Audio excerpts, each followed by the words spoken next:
Good morning, good evening, good afternoon, wherever you are in the world.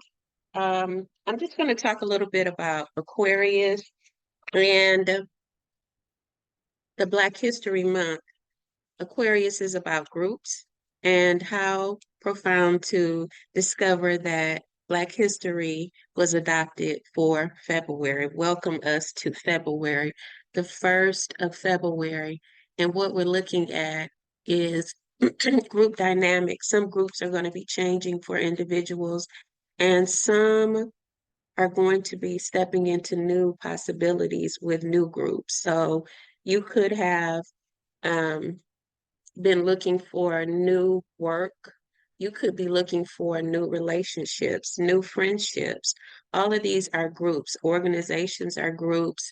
And what's happening collectively is everyone is shifting from the level that they've been in to the next. Now, for those who don't understand shifting to levels, that means that possibly your consciousness is still coming into change. You may not see that there are possibilities of group dynamics and change, uh, but they are on the table for each and every one of us because it's a collective energy within the universe. Some of the things that we continue to see with rebellion in different areas of social um, activism is something that will continue because Pluto is in um, Aquarius. Excuse me for saying Pluto is in Aquarius, so it's going to be transforming the collective, not just us personally, but collectively. The world is going to change. I know that many people have looked and listened and they've heard a spill of different things, but I believe that in the Aquarian age, if we look at ourselves and we begin to work on ourselves, what happens is we are the beginning of change. And so if you added up 300 people that are doing work on themselves, that's 300 individuals that are leading change. And it can maximize to 3 million people, 3 trillion, 3 billion, and so on and so on. And Aquarius is the water bearer in the Bible. Jesus was leading people to him, or the disciples to him, told him to go to them. Over in 21 and 22 of Luke, you can read it. All of those chapters, you would see that the dynamics of what's been happening in our lives is still going on. The earth shaking situations, families falling out, communities and brethrens coming against brethrens and mothers and fathers, all of that is happening. And so that it is called prophetic um, manifestations, but these are things that actually will continue because our generations are being birthed. And if we don't teach our generations about group cohesiveness, group love, group traditions, group heritage, where did we come from, then we'll always be in the same place of feeling stuck or feeling lost. Many of us feel lost because we don't know anything about the roots of our heritage, especially Americans, Black Americans. And, it's not me putting it out there that we're victims. We're not. We remain victims if we remain educated, unknowledgeable concerning the things that our population and cultures have went through. Many times we have the collectives. Here it is again, Aquarius, groups coming from other countries, and you have people that are upset that they're progressing, but their agenda when they come to America is to prosper. And so the Bible says prosper and be in good health. When we look at Aquarius, we are a group of people. Two or three make a group. So where there's two or three of us gathered, there the blessing is, or there the problem is. So we have to learn what part we play in life and where we're going. As we find the part that we play, what happens is that the play can be successful because at least one of us know what we're doing. the next person has to know the part that they play. And that happens in families. If you're a matriarch or if your matriarch is passed on, then that means that someone else is coming in to be the leader of the family.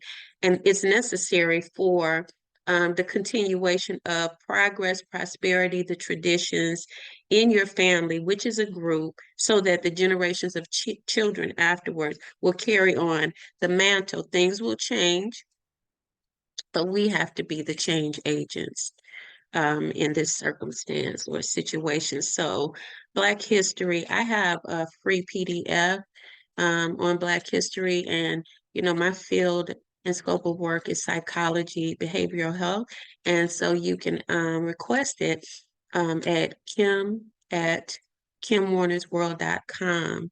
The PDF, it is made up in the scope of my practice, because what I found is that there are many people in our practice that are not visualized or shown to the public. And these people have been landmark individuals. They have landed and created circumstances for us in psychology that help us move forward. They've shaped and started the beginning of psychology in areas, and some of them are with the ACA. They're Black individuals that are also forging forward in the field of psychology that have not been exposed, and that's my point. I feel like it's important for us to see what we're doing, because it gives us the motivation to keep going. If you're in college or in school, don't stop. The motivation is in listening and reading and being around people that are making change in their lives and also for society. You don't have to see the immediate change when we talk about society, but you have to know that you're changing, and that little by little, each step that you take, change is happening, and it is effective. And that is the confidence that you have within you from, I say Christ. So this PDF is Black psychologists and Black individuals who worked in the field and acquired PhDs and masters.